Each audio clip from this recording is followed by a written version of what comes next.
ये कहानी है जेरी की, जो एक रिटायर्ड यूएन इन्वेस्टिगेटर है और अपनी फैमिली के साथ फिलाडेल्फिया में रहता है। जेरी अपनी फैमिली को लेकर कहीं जा रहा होता है, लेकिन रोड पर बहुत ज़्यादा ट्रैफिक होता है और अचानक वहाँ भगदड़ मच जाती है। जेरी देखता है कि वहाँ लोग एक दूसरे को काट खा रहे हैं। वो गाड़ी में बैठकर वहाँ से एक ट्रक के पीछे गाड़ी लगाकर निकल जाता है। रास्ते में जेरी को उसके फ्रेंड थैरी की कॉल आती है और वो जेरी को कहता है कि तुम किसी महफूज जगह चले जाओ, मैं तुम्हें बहुत जल्द बचा लूँगा क्योंकि हमें तुम्हारी ज़रूरत है। जिसके बाद जेरी और उसकी फैमिली न्यू जर्सी पहुंचकर एक स्टोर में खाने का सामान और दवाई लेने जाते हैं। जब वो लोग वापस आते हैं तो उनकी गाड़ी वहां नहीं होती। जेरी की वाइफ उसे करीब ही मौजूद एक बिल्डिंग में चलने का कहती है। वो लोग ज़ॉम्बीज़ से बचते बचाते किसी तरह इस बिल्डिंग में पहुंच जाते हैं। इस बिल्डिंग में मौजूद एक फैमिली उन्हें पनाह देती है। जेरी और उसकी फैमिली वहां रात गुजारते हैं। वहां पहुंचकर जेरी अपने फ्रेंड को कॉल करता है और उसे अपनी लोकेशन बताता है। तो उसका फ्रेंड उसे कहता है कि सुबह होते ही हेलीकॉप्टर तुम्हें लेने आ जाएगा। सुबह होते ही जेरी दूसरी फैमिली को साथ चलने का कहता है, लेकिन वो लोग मना कर देते हैं। जेरी और उसकी फैमिली छत पर जा रहे होते हैं कि उन पर ज़ॉम्बीज़ हमला कर देते हैं। जेरी लोगों के वहां से निकलते ही ज़ॉम्बीज़ दूसरी फैमिली पर हमला कर देते हैं और सबको मार देते हैं। इधर एक ज़ॉम्बी जेरी को काटने ही वाला होता है कि पीछे से एक बच्चा आकर जेरी को बचाता है। जेरी के मुंह में ज़ॉम्बी का खून चला जाता है। जेरी छत की मुंडेर पर जाकर खड़ा हो जाता है और 15 सेकंड तक वेट करता है, क्योंकि उसने नोटिस किया था कि जिसे भी ज़ॉम्बीज़ काट रहे थे वो 15 सेकंड के अंदर अंदर खुद भी ज़ॉम्बी बन रहे थे, लेकिन उसे कुछ नहीं होता।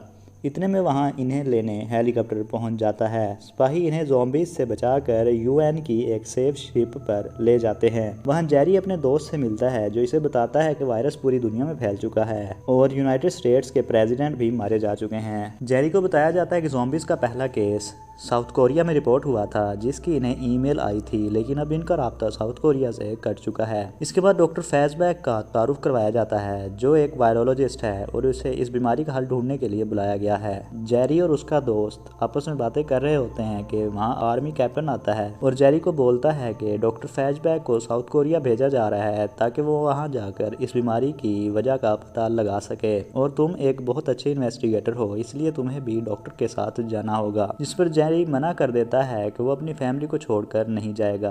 कैप्टन इसकी बात सुनकर कहता है कि अगर वो नहीं जाएगा तो इन्हें शिप से उतार दिया जाएगा। ये सुनकर जेरी जाने के लिए मान जाता है। जेरी जाने से पहले अपनी बीवी को एक फ़ोन देता है और कहता है कि मैं तुम्हें रोज़ाना एक दफ़ा कॉल करूँगा, अगर मेरी कॉल 12 घंटे में ना आए तो समझना कि मैं मर चुका हूँ। जेरी और डॉक्टर साउथ कोरिया के लिए निकल जाते हैं। साउथ कोरिया बेस पर पहुंचते ही ज़ॉम्बीज़ उन पर हमला कर देते हैं। जेरी डॉक्टर को बोलता है कि तुम वापस जहाज़ में चले जाओ।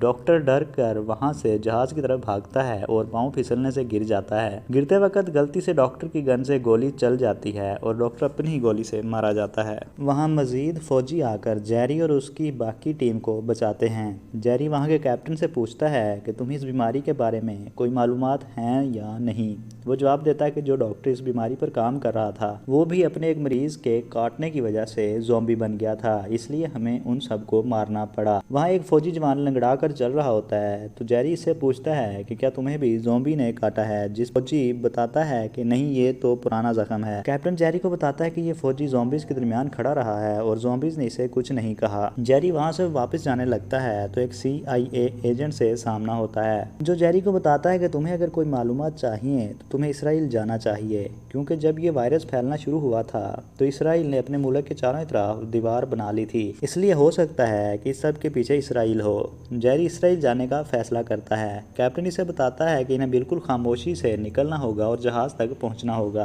क्योंकि आवाज़ से ज़ॉम्बीज़ अट्रैक्ट होते हैं। वो लोग खामोशी से जा रहे होते हैं कि जेरी को इसकी वाइफ की कॉल आ जाती है। मोबाइल की बेल की आवाज़ सुनकर ज़ॉम्बीज़ उनके पीछे लग जाते हैं, लेकिन कैप्टन की मदद से वो लोग जहाज़ में पहुंचकर इसराइल के लिए निकल जाते हैं। रास्ते में जेरी अपनी वाइफ को कॉल करके बताता है कि वो लोग इसराइल जा रहे हैं। इसराइल पहुंचकर जेरी अपने पायलट को कहता है कि तुम उड़ान भरने के लिए तैयार रहना, मैं जल्द ही वापस आ जाऊंगा। जेरी वहां से मोसाद हेड के पास जाता है और उससे पूछता है कि तुम्हें ये सब पहले से कैसे पता था, जिस पर वो जेरी को बताता है कि हमें इंडियन आर्मी का एक मैसेज रिसीव हुआ था, जिसके बाद हमने दीवार बना ली। मोसाद हेड जेरी को इस जगह ले जाता है जहाँ से लोग अंदर आ रहे हैं। वहाँ पर लोग स्पीकर पर गाना गाकर दीवार के अंदर आने की खुशी मना रहे होते हैं। जेरी मोसाद हेड को बोलता है कि शोर बहुत ज़्यादा है और ज़ॉम्बीज़ शोर से अट्रैक्ट होती हैं। बहुत ज़्यादा लोग होने की वजह से कोई भी जेरी की बात पर ध्यान नहीं देता। इतने में ज़ॉम्बीज़ शोर सुनकर दीवार से अंदर आना शुरू हो जाते हैं। सब लोग वहाँ से भागना शुरू हो जाते हैं। जेरी मोसाद हेड से पूछता है कि मुझे इंडिया में कहाँ जाना चाहिए, जिस पर वो जवाब देता है कि तुम्हें बस छुपने की जगह ढूंढनी चाहिए। जेरी वहाँ देखता है कि ज़ॉम्बीज़ कुछ लोगों को नहीं काट रहे और उन्हें छोड़कर आगे बढ़ रहे हैं। जेरी को बचाते हुए एक फौजी को ज़ॉम्बी उसके हाथ पर काट लेता है। जेरी उसे ज़ॉम्बी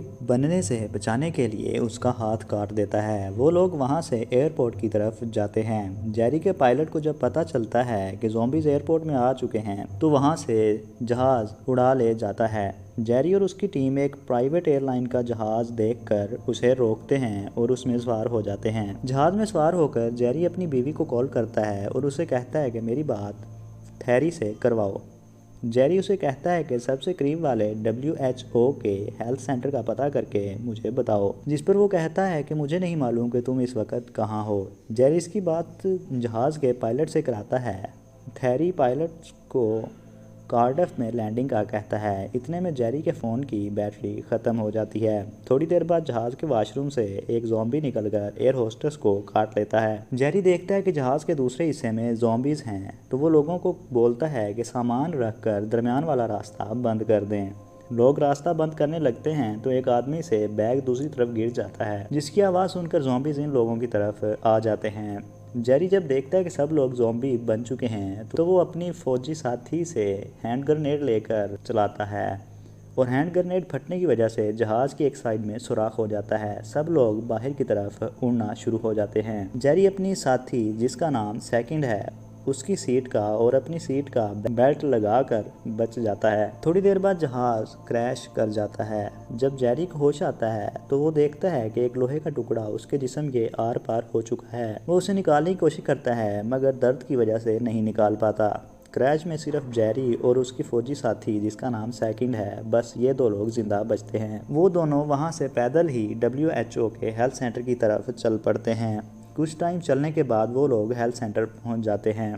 वहां पहुंचते ही जेरी बेहोश हो जाता है। जब UNO शिप का जेरी से राब्ता नहीं हो पाता तो वो समझते हैं कि जेरी मर चुका है, इसलिए वो जेरी की फैमिली को शिप से उतार देते हैं। जेरी को होश आने पर पता चलता है कि वो 3 दिन से बेहोश था। वहाँ एक आदमी फ़ोन दिखाकर जेरी से पूछता है कि क्या ये फ़ोन तुम्हारा है, तो जेरी उसे बताता है कि ये फ़ोन जेरी का है। जेरी उठने की कोशिश करता है मगर दर्द की वजह से उससे उठा नहीं जाता। जेरी इस आदमी को कहता है कि इस फ़ोन से कॉल मिलाओ। जब कॉल होती है तो जेरी को उसका दोस्त बताता है कि जेरी की फैमिली को शिप से उतार दिया गया था। ये सुनकर जेरी दुखी हो जाता है। ये देखकर वहाँ मौजूद डॉक्टर से कहता है कि मैं तुम्हारा दुख समझ सकता हूँ। जेरी से पूछता है कि क्या तुम्हारी फैमिली है, जिस पर डॉक्टर जवाब देता है कि उसकी फैमिली स्पेन में मारी गई थी। सब लोग लैब में जाते हैं। वहाँ जेरी सबको बताता है कि उसने इसराइल में एक बात देखी थी। ज़ॉम्बीज़ उन लोगों को छोड़कर आगे बढ़ रहे थे जिन लोगों को कोई बीमारी थी। अगर हम किसी तरह किसी को बीमार कर सकें तो हमें पता चल सकता है कि ये तरीका काम कर सकता है या नहीं। वहाँ मौजूद एक लड़की से बताती है कि वायरस से बीमार किया जा सकता है और उसका इलाज भी मौजूद है। वहाँ का हेड डॉक्टर इस लड़की से पूछता है कि क्या हमारे पास इस एक्सपेरिमेंट के लिए ज़रूरी सामान मौजूद है या नहीं, जिस पर वो बताती है कि वायरस सैंपल बिल्डिंग के सेक्शन B में है और वहाँ ज़ॉम्बीज़ मौजूद हैं। जेरी, उसकी साथी सेकंड और वहाँ का डॉक्टर सेक्शन B में जाने का फ़ैसला करते हैं। जेरी उन्हें कहता है कि हमें आवाज़ किए बगैर जाना होगा क्योंकि आवाज़ से ज़ॉम्बीज़ अट्रैक्ट होते हैं। लेकिन जब वो लोग सेक्शन B में पहुँचते हैं तो डॉक्टर का पैर एक मेटल कैन से लगता है जिससे आवाज़ होती है और एक ज़ॉम्बी उनके पीछे आता है। इस ज़ॉम्बी को मारने के लिए सेकंड गोली चलाती है जिससे मज़ीद ज़ॉम्बीज़ उनके पीछे आते हैं। जेरी इन दोनों को वापस जाने को कहता है और ज़ॉम्बीज़ को आवाज़ पैदा करके अपनी तरफ मुतवज्जा कर लेता है। सेकंड और डॉक्टर वहाँ से निकलकर वापस दूसरे सेक्शन में चले जाते हैं। जेरी ज़ॉम्बीज़ से लड़ते हुए इस रूम तक पहुंच जाता है जहां वायरस के सैंपल्स रखे हुए होते हैं। वो सब सैंपल्स को लेकर वहां से निकल नहीं लगता है तो देखता है कि रूम के दरवाजे के बाहर एक ज़ॉम्बी आ जाता है। जेरी उधर रुककर खुद को वायरस का इंजेक्शन लगाता है और कुछ देर अंदर रुककर इस वायरस के असर होने का इंतज़ार करता है। थोड़ा टाइम बाद जब जेरी दरवाज़ा खोलता है तो ज़ॉम्बी उसे कुछ नहीं कहता और जेरी वापस आ जाता है। WHO इस तरीके को इस्तेमाल करते हुए वैक्सीन बनाकर पूरी दुनिया में तकसीम करती है और आखिर में जेरी अपनी फैमिली तक पहुंच जाता है।